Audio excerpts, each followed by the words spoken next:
अंतरिक्ष की दुनिया में 2025 एक खास साल था। सुनीता विलियम्स, एक अनुभवी एस्ट्रोनॉट, इंटरनेशनल स्पेस स्टेशन पर 282 दिन का मिशन पूरा करके वापस आई। ये मिशन कई मुश्किलों से भरा था और 8 दिन के बजाय ज्यादा लंबा चला गया। उनके वापसी के लिए बोइंग स्टारलाइनर में कुछ मैकेनिकल प्रॉब्लम्स आ गए, जिसकी वजह से उन्हें और समय तक रुकना पड़ा। आखिरकार 26 मार्च को विलियम्स और उनके साथी स्पेसएक्स क्रू ड्रैगन कैप्सूल में गल्फ ऑफ मेक्सिको में उतर गए। इस लंबे सफर से विलियम्स बहुत कुछ सीख कर लौटी। उन्हें सिर्फ टेक्निकल चैलेंजेस ही नहीं बल्कि पर्सनल चैलेंजेस का भी सामना करना पड़ा, जिसने उनकी सहन शक्ति की परीक्षा ली। अंतरिक्ष का विशालता, धरती से दूरी और हमेशा मौजूद खतरे ने उनके हौसले को आजमाया। फिर भी वो डटी रहीं अपने मजबूत इरादों और उद्देश्य के साथ। लेकिन उनका ये सफर सिर्फ साइंस तक सीमित नहीं रहा, ये फेथ और स्पिरिचुअलिटी की अनजानी दुनिया में भी ले गया।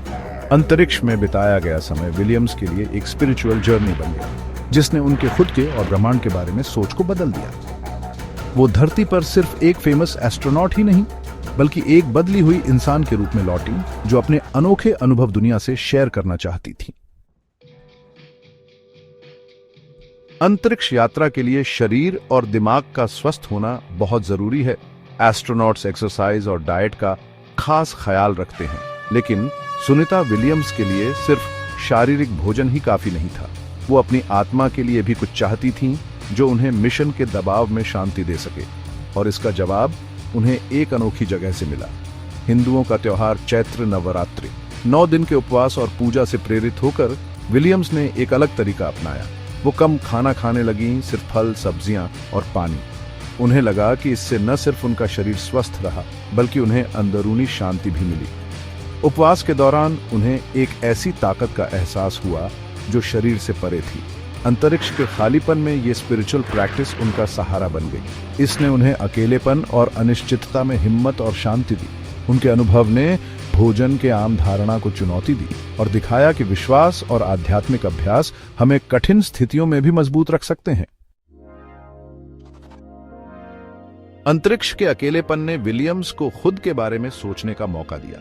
वो धार्मिक ग्रंथों की तरफ आकर्षित हुई और उनमें ज्ञान और शांति ढूंढने लगी। उन्होंने बाइबल, रामायण और भगवद गीता पढ़ी। हर किताब ने इंसान और ब्रह्मांड में उसकी जगह के बारे में एक नया नजरिया दिया। उन्हें हैरानी हुई जब उन्होंने इन पुराने उपदेशों और आधुनिक विज्ञान में समानताएं देखीं।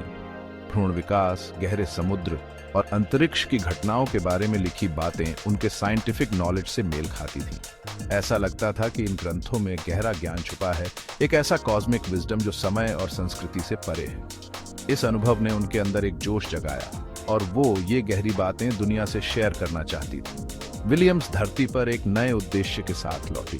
वो विज्ञान और आध्यात्म के बीच के फासले को कम करना चाहती थी और इन दोनों के बीच के संबंध को खोजना चाहती थी। उनके अनुभवों ने विज्ञान की सीमाओं को चुनौती दी और ये बताया कि शायद ब्रह्मांड हमारी सोच से कहीं ज्यादा रहस्यमयी और जुड़ा हुआ है।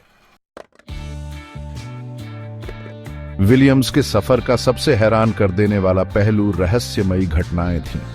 ये घटनाएं साइंस के लिए एक चुनौती थीं और उनके विश्वास पर गहरा असर डाला। उन्होंने संस्कृत और हिंदी में मंत्र सुनने की बात कही, जो उनके साथी बैरी विलमोर नहीं समझते थे।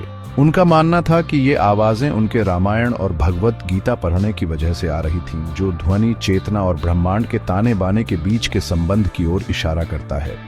और भी हैरान करने वाली चीजें उन्होंने देखी। विलियम्स ने छोटी गोल रोशनियों को मीटेरॉइड्स को रोकते और नष्ट करते देखा। उन्होंने इसे ईश्वरीय हस्तक्षेप माना, एक ऐसा सिस्टम जो ISS की रक्षा करता है। यह अनुभव साइंस के लिए समझना मुश्किल है, लेकिन ये बताते हैं कि ब्रह्मांड हमारी सोच से कहीं ज्यादा रहस्यमयी और अद्भुत है। वापस आने पर विलियम्स ने अपने अनुभव इलॉन मस्क को बताए, जो अंतरिक्ष अन्वेषण में एक महत्वपूर्ण व्यक्ति है। उनकी बातों से आकर्षित होकर मस्क ने इन घटनाओं की जांच में रुचि दिखाई। विलियम्स ने नासा में एक नए डिपार्टमेंट का प्रस्ताव रखा। यह डिपार्टमेंट वेदों में बताई गई अलौकिक शक्तियों का अध्ययन करेगा। उनके प्रस्ताव पर कुछ लोगों को शक हुआ, लेकिन इसने दुनिया भर में चर्चा शुरू कर दी और हमें ब्रह्मांड और उसमें हमारी जगह के बारे में अपनी सोच को बड़ा करने के लिए प्रेरित किया।